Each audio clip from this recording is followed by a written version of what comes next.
Hello everybody and welcome again to my YouTube channel, Spirit Soul Body.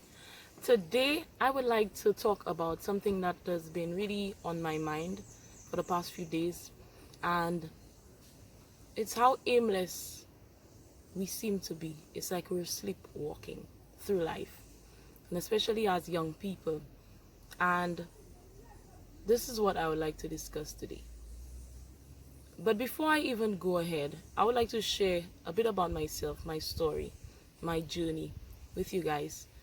And I don't just want to speak about the issue, but I also want to give some practical tools that you could utilize, some thought-provoking questions that you could ask, and some actions that you can take so that you could change where you are as a young person. You might not be in a good place, but this place does not have to be your end. We could always change where we are with the help of God especially. So today, I would like to challenge you to level up as a young person. And this is really my heart's cry to you. I've always wanted the best for others, just like I want the best for myself. And it has always kind of distressed me to see potential being flushed down the drain, to see it not being maximized. I don't know why. I cannot tell you why that I feel so passionate about that. I guess it is what God has placed in me. But I think we can do better. We can strive for better, for more, and we should. So let me give you a bit about my history, my background. So growing up, during my teenage years, it was a bit rough at times. Like, sometimes my mother would not have enough money to give me to school. Sometimes I wouldn't have stuff to eat. But I always had in my mind that education will help me. That because of where I was, the only way I could see out was education. That I needed to do my best in school in order for me to have a better chance in life. And I know that education does not answer it all, but I do believe it plays an important role in who we are and who we will become.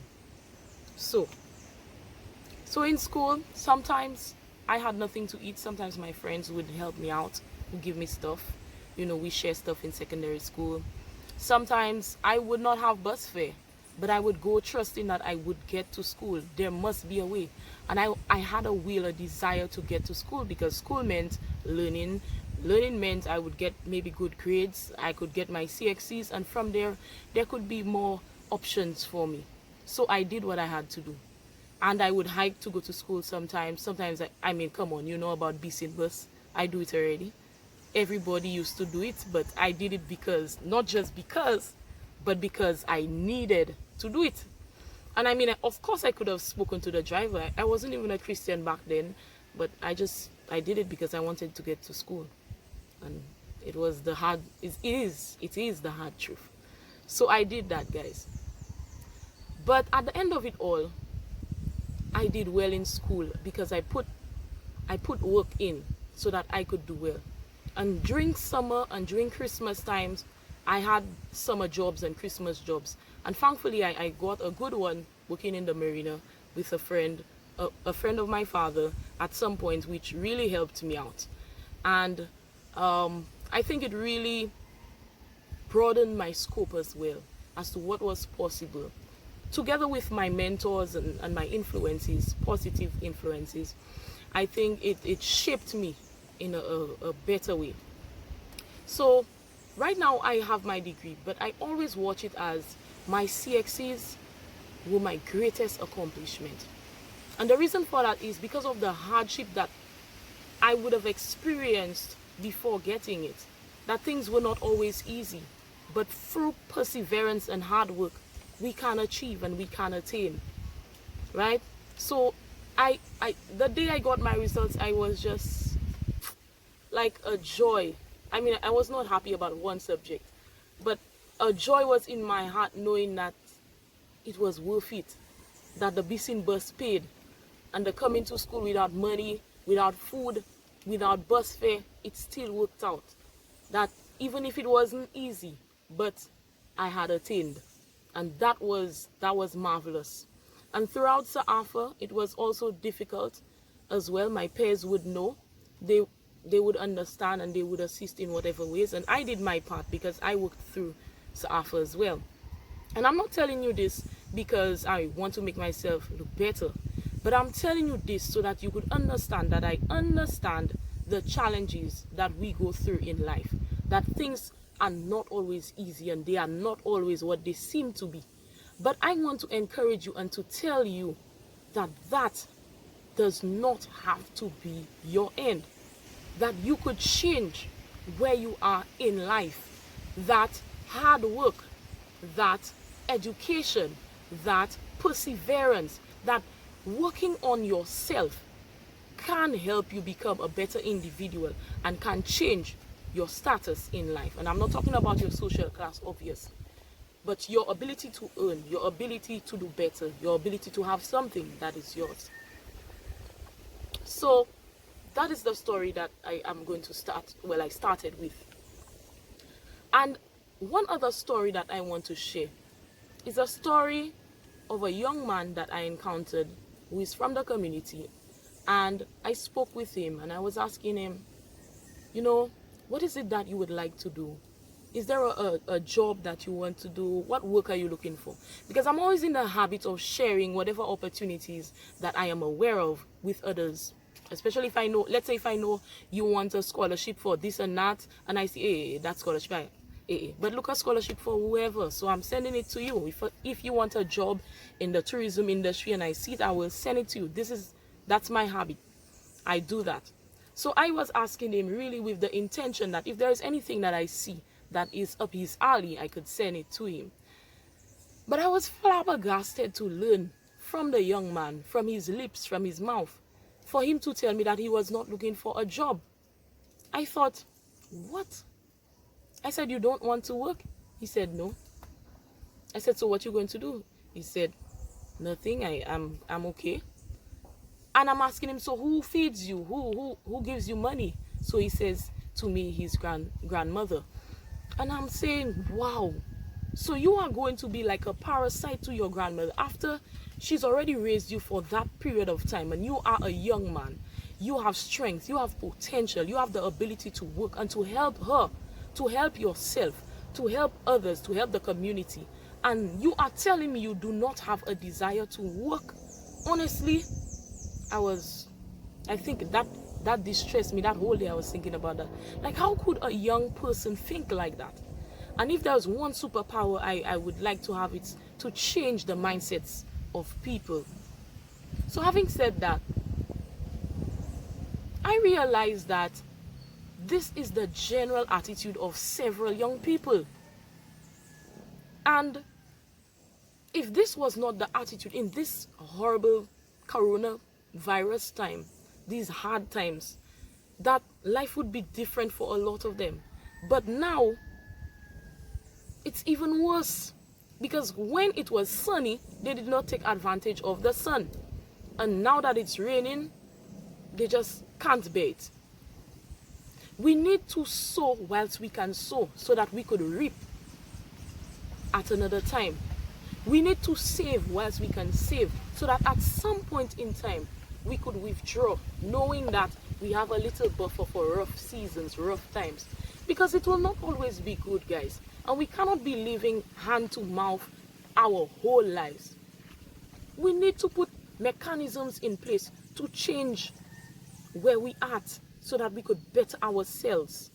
Because whilst we are young, that is the prime time for us to work so we could have something and we could retire well. We don't want to retire and be forced to work just to live. And that is honestly where I see a lot of young people heading through the way they live. And I know this is hard times. But if we start working on ourselves and developing positive habits right now, when it is sunnier, we could see the manifestation of these positive habits helping us in some way. Now, I want to give you a little exercise to do, something that I think will benefit you and something that I have done myself.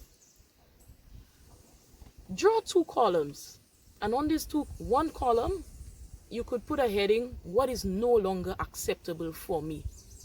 And on the second column, what is a must, or what must I do to get where I want to be?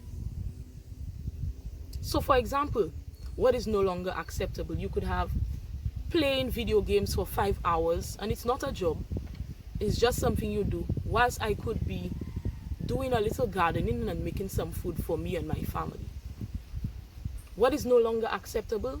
Smoking on the block for 4 hours when I could be reading a book that will help change my mindset and my trajectory in life for better. What is no longer acceptable? Eating rubbish when I have the choice of eating better, that it will help me. These are just examples I'm giving you, but you know what your life is like and what you need to change to be the best version of yourself. And this is what I would like to encourage you to do. So take the time out and complete this exercise. And one other thing I want you to take the time to do is some introspection, some reflection. Just think about it. I want you to take some time to say, where am I? Where am I right now? Where am I? And I'm not talking about I'm at my home, I'm in the woods, in the farm, I'm on the couch. Nope. Where am I? What is the lifestyle that I live? What are the activities that I do? What is my mindset? What is my personal philosophy? And is it contributing to the person that I would like to be? If I continue where I am right now for the next 10 years, will I see the progress that I desire to see? If I continue the habits that I am doing, that I have right now, will I be better for it? For example, if you are stealing people things right now and you continue it, you don't expect that at the end of this, maybe 5 years from now, that you would be a better person for it. No. Maybe in the next 2 years, you might be thrown in jail. Then you're in jail for the next 3 years. You probably have a child out there. The child is in misery. Money is not coming in. Mother can hardly put $2 together to get food to eat and whatnot. That is not contributing to you. And maybe you're selling marijuana. And if you continue in that lifestyle, what will happen? Even Pablo Escobar didn't live to enjoy his millions, his billions in fact. He's seen as the most wealthy drug lord. And he died very early in life, maybe in his 40s. You might know about him. But the point of this exercise is to evaluate yourself, to see where you are, and to see if you continue in the lifestyle that you are presently employing or doing or running, if it will serve you. Another thing I want you to think about is, where am I heading? Where do I want to head? What are my goals? Have I really sat down to think about it? Is it wishful thinking? Oh, I want to be a millionaire.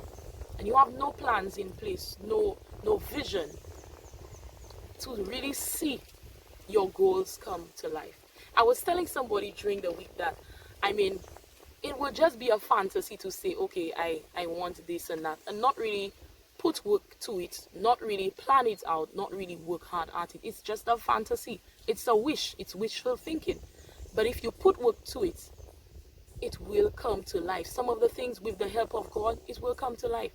And you work at it daily. And next thing I want you to think about is, what actions can I take to reach where I would like to be? Or what habits will positively influence where I would like to be?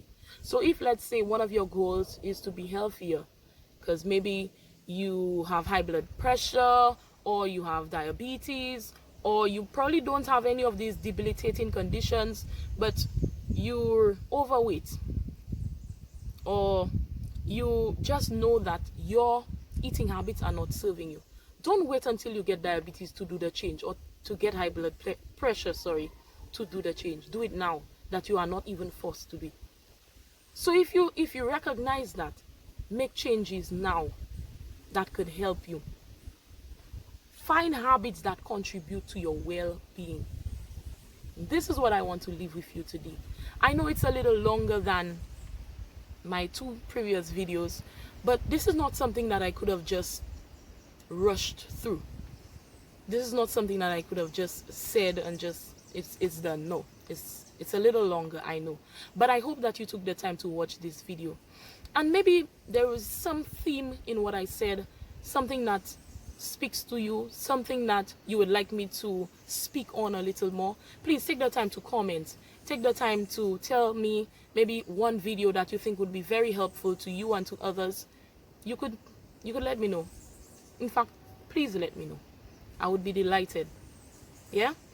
And these were just my thoughts, because I'm seeing a perpetuation of poverty cycles in the communities, and I am seeing that if we continue the way we continue, there's no betterment for us. And like I always say, I desire that, not only that for me to be better, but for us to be better. And this is my challenge to you now. Let's try to level up. Let's try to do something that will help us be better individuals.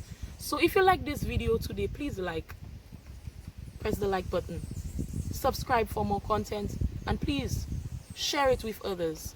Share it with your friends, share it with your colleagues, share it with persons that you think it would benefit. Share it with your son, with your daughter.